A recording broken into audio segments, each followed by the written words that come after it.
In this vid, I'm gonna show you how to dual boot Kali Linux and Windows on the same computer. Grab a USB drive and let's go first. Check if BitLocker is on. Open Control Panel, go to System and Security, then BitLocker Drive Encryption. If it's on for your C drive, click Turn off BitLocker and wait for it to decrypt.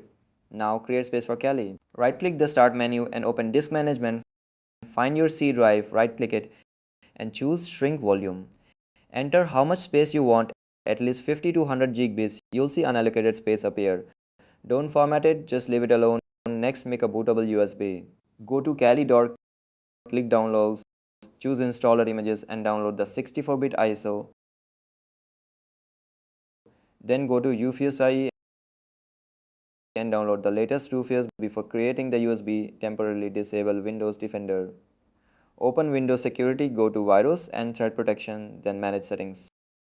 Turn off real-time protection, cloud delivered protection, and automatic sample submission. You can turn them back on after Kali is installed. Plug in your USB at least 8 GB, open Rufus, under boot selection, choose your Kali ISO. For partition scheme, pick GPT if your PC uses UEFI or MBR for legacy BIOS. For file system, choose FAT32 for modern UEFI systems, or NTFS if FAT32 isn't available. Rufus will warn you that all data on the USB will be erased. Click OK and let it finish. Now disable secure boot. Hold shift and click restart. Go to troubleshoot, advanced options, UEFI, firmware settings, then restart. In the BIOS menu, find secure boot and disable it.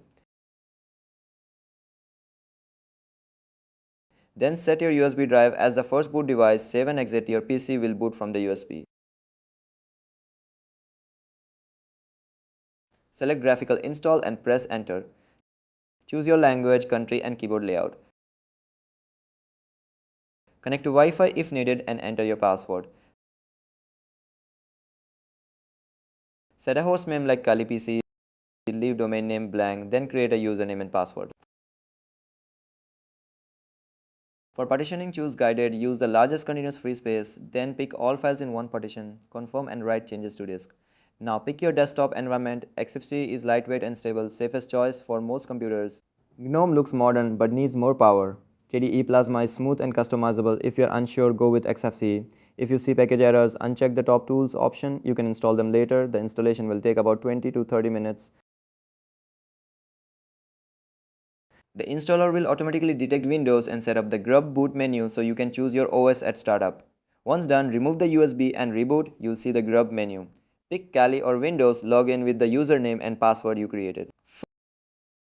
First thing, after logging into Kali, open a terminal and run sudo apt update and sudo apt upgrade y. This updates everything. So your system is fully up to date. That's how you dual boot Kali and Windows step by step. Thanks for watching and I'll see you in the next one.